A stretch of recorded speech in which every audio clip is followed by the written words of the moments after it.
प्रिय बच्चों, मैं डॉक्टर गीताराम शर्मा, सह आचार्य संस्कृत, SBP राजकीय महाविद्यालय डूंगरपुर। हितोपदेश में मित्र लाभ की जो चित्रग्रीव कपोतराज के साथ में कबूतरों का जो समूह उड़ रहा है और शिकारी के द्वारा जंगल में बिखेरे गए दानों को देख कर के जब वो कबूतरों का जो समूह है उन दानों को चुगना चाहता है तो कबूतर आज उसको समझाता है कि लोभ नहीं करना चाहिए। लोभ के कारण ही एक बूढ़े व्याघ्र ने और एक रास्तागीर को और षड्यंत्र पूर्वक मार दिया था। जब ये बात कही कपोतराज चित्रग्रीव ने तो उसके जो साथ के थे उन्होंने पूछा कि ये सब कैसे हुआ, मतलब कहानी क्या है। तब इस कहानी को बताते हैं। तो आपकी परीक्षाओं में कहानी भी आ सकती है और व्याख्या भी आ सकती है। कहानी में यह है कि वृद्ध व्याघ्र और रास्तागीर की कहानी या मुसाफिर की कहानी। तो वो कपोतराज कहानी सुनाता है। क्या कहता है? अहम एकदा दक्षिणारण्ये, एक बार की बात है, मैं दक्षिणारण्य में विचरण कर रहा था। दक्षिणारण्य जंगल का नाम है। तो वहाँ विचरण कर रहा था तो वहीं मैंने मैंने घटना देखी। क्या देखी? देखा ये कि एको वृद्ध व्याघ्र, एक कोई बूढ़ा शेर है जो कि स्नाता एकदम नहा धो करके स्नान करके और हाथ में कुसा लेकर, कुश हस्ता, हाथ में जिसके कुसाएँ, कुसा इसलिए क्योंकि भारतीय संस्कृति में दान आदि करते समय जब संकल्प करते हैं तो हाथ में कुश लेने का विधान है। तो हाथ में कुश लेकर के और सरह तीरे, किसी तालाब के किनारे ब्रूते कह रहा है, आवाज़ लगा रहा है, भो पांथा, अरे अरे रास्तागीरो, इदम सुवर्ण कंकणम, ये मेरे पास सोने का कंगन है, गृह्यताम, इसको ग्रहण करो, इसको ले लो।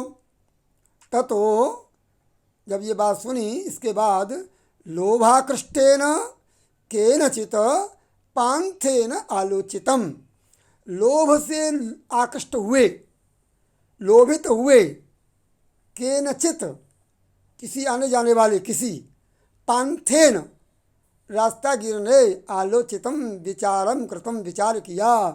क्या?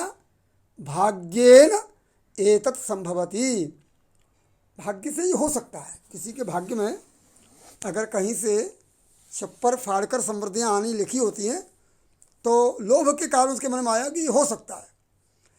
किंतु अस्मिन आत्मसंदेह प्रवृत्ति न विधेया, भाग्य से भले ही हो सकता हो लेकिन जिस काम में मन में संदेह हो, आत्मसंदेह, अंतःकरण के भीतर संदेह जिस काम को लेकर के हो उसको नहीं करना चाहिए। आत्मसंदेह, ठीक है ना। अच्छे लोगों को चाहिए कि जब वो देखिए, जब हम कोई काम अच्छा या बुरा करने की ओर प्रवृत्त होते हैं तो हमारा अंतःकरण उसके शुभ अशुभ की ओर संकेत करता है।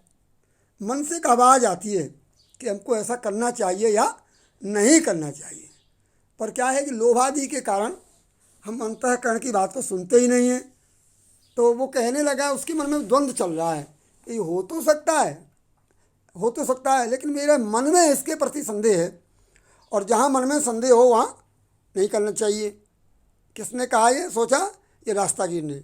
और अपनी इस बात को प्रमाणित करने के लिए वो श्लोक बोलता है, यत अनिष्टादिष्ट लाभेपि न गतिर्जायते शुभा, यस्त्रास्ते विषसंसर्गो अमृतम तदविमर्त्यवे।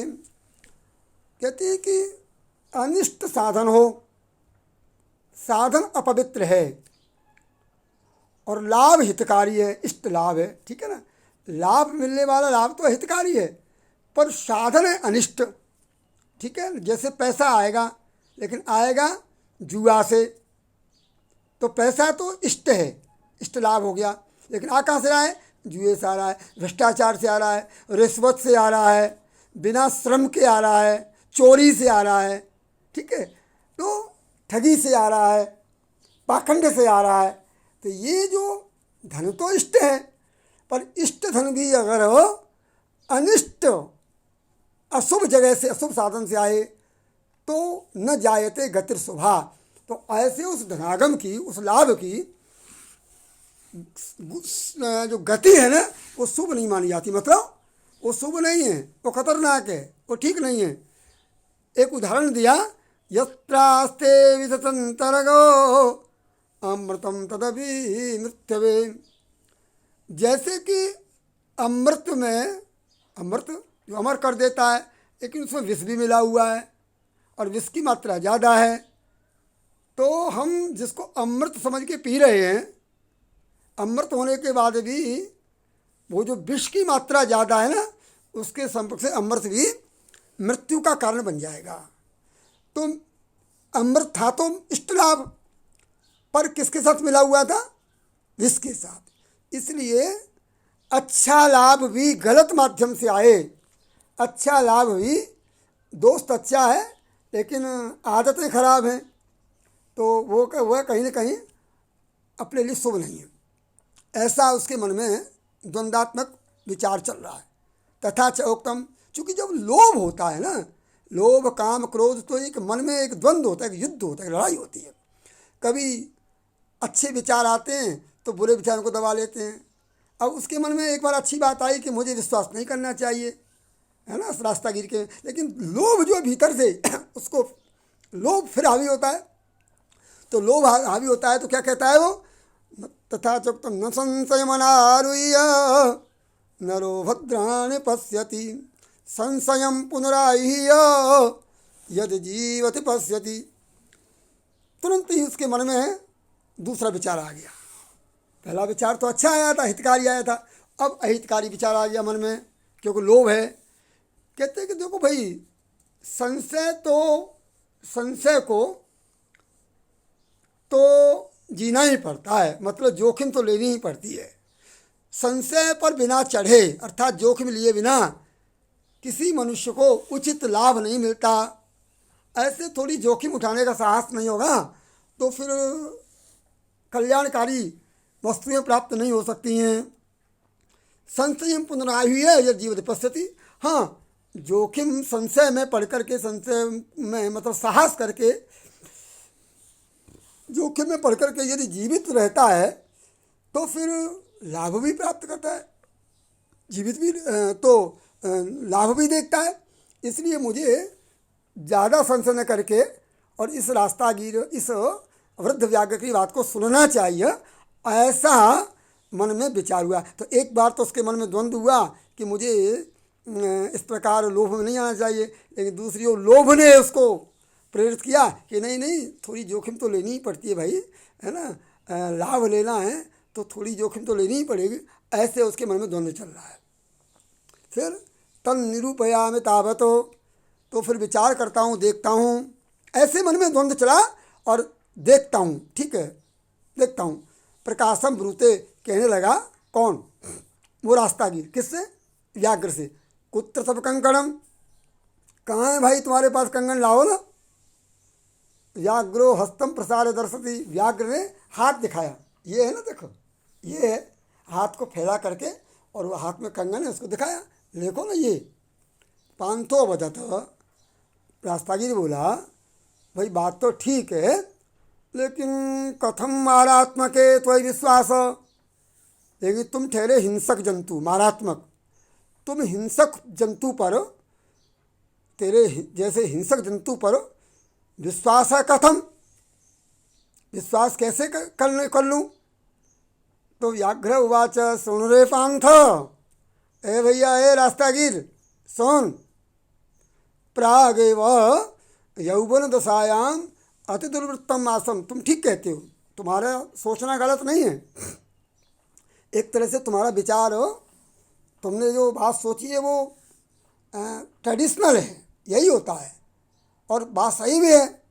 देख भाई, पहले जब मैं जवानी में था ना, जवान था ना, प्राग एवं, पहले ही यौवनम दशायाम, यौवन दशा में सच में ही मैं बहुत दुर्वृत्त था, बहुत बदमाश था, बहुत पापी था, दुष्चरित्रहीन था, आसम था, दुर्वृत्तम चरित्रहीन था। और उस चरित्रहीनता के कारण मैंने अनेक गो मानुषाणाम वधात, मैंने अनेकों गायों का, मनुष्यों का वध किया। और उस वधात, उस वध के परिणाम के कारण, वधात में, वधात और में संधि है तो त का न हो गया। उस वध का परिणाम ये हुआ, उस हत्या का परिणाम ये हुआ, मैंने अनेक गायों की और मनुष्यों की हत्या की। तो उसका दुष्परिणाम क्या हुआ? मे पुत्रा मृता दाराश, मेरे पुत्र और पत्नियां सब जो है मृत हो गए, मर गए। मुझे पुत्रों के जीवन से और अपनी पत्नियों के जीवन से हाथ धोना पड़ा। वंशहीनश अहम, अब मैं बिल्कुल निर्वंश हूँ, अब मेरे कोई खानदान नहीं है। खानदान नहीं रहा ना, बिल्कुल अकेला रह गया। ततः तब क्या हुआ? के नचित धार्मिकेण अहमादिष्ट, तब किसी धार्मिक व्यक्ति ने, किसी धर्मनिष्ठ व्यक्ति ने, किसी संत महात्मा पंडित ने मुझे आदेश दिया, मुझे उपदेश दिया। क्या उपदेश क्या दिया?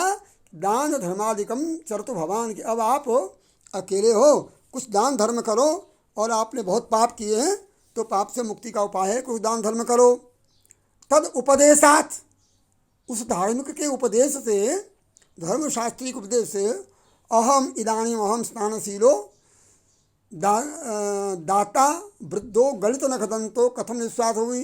अब जब उस धार्मिक के उपदेश से मेरा हृदय परिवर्तन हो गया है, अब मैं रोजाना स्नान करने वाला हो गया हूँ, स्नान करना मेरा स्वभाव बन गया है, दानी होना मेरा स्वभाव बन गया है, वैसे भी बूढ़ा हो गया हूँ, मेरे नख और नाखून और दांत जिनसे मैं हत्या करता हूँ वो गलित हो गए हैं, तो फिर बताओ मैं अब विश्वास करने योग्य क्यों नहीं हूँ? अब तो भाई मैं चाहूँ तो भी मेरे अब सामर्थ्य ही नहीं है किसी के वध करने की।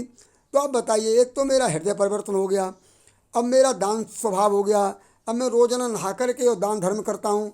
दूसरा, अब मैं चाहूँ तो भी कर नहीं सकता, क्योंकि मेरे नाखून भी गल गए और मेरे दांत भी गल गए। तो बताओ मैं विश्वास योग्य क्यों नहीं हो गया हूँ? इज्याध्यनदानानि तपः सत्यम धृतक्षमा अलोभ इति मार्गोऽयं धर्मस्याष्टविधः स्मृत। जो पाखंडी होता है ना, दुष्ट व्यक्ति, पाखंडी व्यक्ति भी बातें तो धर्म की ही करता है, पर अंतर इतना है कि जो धार्मिक, अच्छा धार्मिक होता है उसकी धर्म की बातें जीवन बदलने के लिए होती हैं। लेकिन जो पाखंडी होता है ना, जिसके मुंह में राम बगल में छुरी, ऐसा जो चरित्रवान व्यक्ति होता है उसकी बातें तो बड़ी मीठी होती हैं, वैसी ही बातें होती हैं धर्मनिष्ठी, लेकिन वो पाखंडी दूसरों को छलने के लिए, षड्यंत्र के लिए धर्म की बातें करता है। इतना से अंतर है, दोनों बातें एक जैसी कहते हैं, शुद्ध संत महात्मा भी और पाखंडी भी। लेकिन पाखंडी अपना उल्लू सीधा करने के लिए, अपने छलने के लिए पाखंड करता है।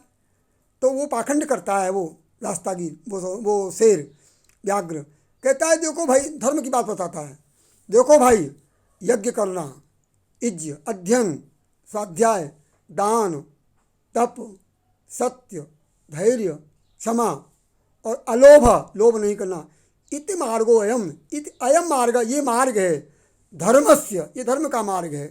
अष्टविध स्मृत, 8 प्रकार का मार्ग है ये धर्म का, कहा गया, स्मृत कहा गया है। तो धर्म का मार्ग 8 प्रकार का है। ये 8 चीज़ हो गई, यज्ञ, अध्ययन, दान, तप, सत्य, धृति, क्षमा, अलोभ। ये 8 गुण जिसमें होते हैं, 8 प्रकार की गतिविधियां जो करता है उसको मानते हैं धर्म कर रहा है। तत्पूर्व चतुर्वर्गो दम्भार्थम अपि सेव्यते उत्तरस्तु चतुर्वर्गो महात्मन्येव तिष्ठति। अब इनमें पहली 4 है ना, यज्ञ, अध्ययन, दान और तप, ये तो कई बार दिखावे के लिए भी होते हैं। दम्भ मतलब केवल देने का घमंड, अहंकार, अपने अहंकार की संतुष्टि, मतलब दिखावे के लिए भी होते हैं। लेकिन जो बाद वाले 4 हैं ना, कौन कौन से? सत्य, धृति, क्षमा और अलोभ, लालचहीन होना, ये तो वास्तव में जिसमें होते हैं वो सच्चा महात्मा ही होता है। अब चूँकि मुझ में लोभ नहीं है तो मैं सच्चा महात्मा ही हूँ, ऐसे वो विचार व्यक्त करता है।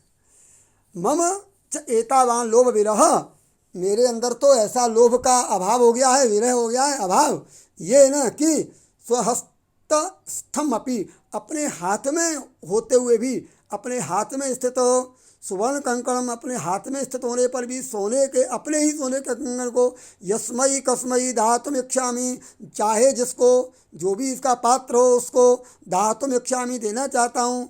लेकिन भैया तथापि व्याघ्रो मानुषम खादति इति लोक प्रवादो दुर्निवारा, लेकिन भाई एक बार किसी जाति की, किसी व्यक्ति की, किसी समुदाय के विषय में अगर कोई समाज में दुष्प्रचार फैल गया ना, तो वो कठिनाई से होता है। अब हमारे लिए क्या है, हमारे लिए, हमारी व्याघ्र जाति के लिए व्याघ्रो मांसम खादति, व्याघ्र मनुष्य को खा जाता है। यह जो हमारी जाति का लोक प्रवाद है, लोक में जो चरित्रहीनता का प्रचार हुआ है, जो लोक में बदनामी है ना, इसकी कि व्याघ्र मनुष्य को खा जाता है, ये दुर्निवार, इसको कौन रोक सकता है।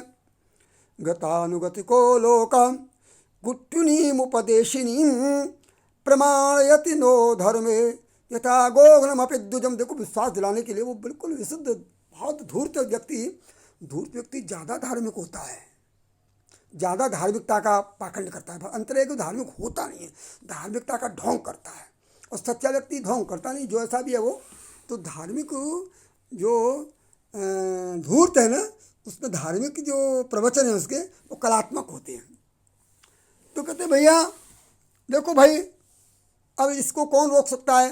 लोक है ना, दुनिया है ना, संसार, वो तो गतानुगतिक है, जो बीत गया उसी की लीक पर चलता है, अर्थात लकीर का फकीर होता है। गतानुगतिक लोक परंपराओं का को ढोता रहता है, मतलब जो घटना घट गई, जो धारणा बना ली, उस धारणा को छोड़ना नहीं चाहता। इसीलिए तो उसके आगे कुट्टनी है, कोई वेश्या है और उपदेश दे, भले ही वो कितना ही बढ़िया उपदेश दे, पर चूँकि उसका प्रचार है वेश्या के रूप में, कुट्टनी, तो उसके न प्रमाण रहती, इसको कोई प्रमाण नहीं मानता, उसके वेश्या के उपदेश को कोई उपदेश ही नहीं मानता, क्योंकि वो वेश्या बदनाम है समाज में। दूसरी तरफ जो दुज है, ब्राह्मण दुजम, वो भले ही गोघ्नम है, गोघ्नम मतलब गाय, गो की हत्या करने वाला, लेकिन चूँकि ब्राह्मण है, और ब्राह्मण की संसार में ये यश है कि भाई ब्राह्मण तो धर्मशील होता है। तो ब्राह्मण चाहे गो हत्यारा ही क्यों नहीं हो, धर्म के विषय में यथा जितना प्रमाणित माना जाता है, वैसा समाज में बदनाम कुट्टनी का उपदेश प्रमाणित नहीं माना जाता, क्योंकि वो बदनाम है समाज में। तो कुल मिलाकर के उपदेश का महत्व ये कहता है कि उससे एक देने वाला कौन है। वेश्या वही उपदेश देगी तो कोई विश्वास नहीं करेगा क्यों वो बदनाम है, और ब्राह्मण उपदेश देगा क्योंकि उसकी जाति जो है समाज में समान नहीं है उपदेश के लिए, तो वो विश्वसनीय हो जाता है। तो इसलिए भैया हमारी कौन सुनेगा, हमारी तो बदनाम जाति है, ऐसा व्यक्त करता है। मया च धर्मशास्त्राण अधीतानि सुनो, अरे भैया मैंने धर्मशास्त्र सब पढ़े हैं, ये उम्र यूँ ही नहीं निकल गई है। सुनो, मरुस्थल्याम यथा वृद्धि क्षुधार्ते भोजनम तथा दरिद्रे दीयते दानम सुफलम पांडुनंदन।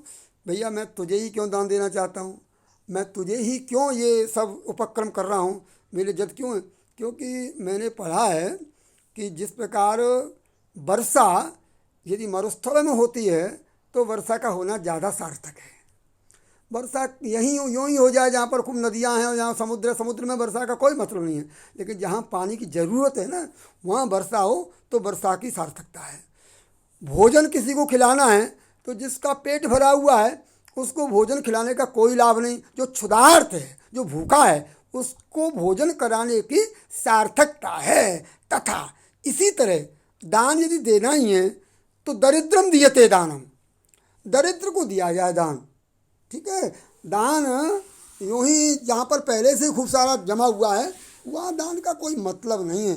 जहाँ ज़रूरत है ना, दान ज़रूरतमंद को दिया जाए तब उसकी सफलता है। ऐसा है पांडुनंदन, ये विदुर नीति का श्लोक है। तो एक्चुअली ये संकलन है ना हितोपदेश में।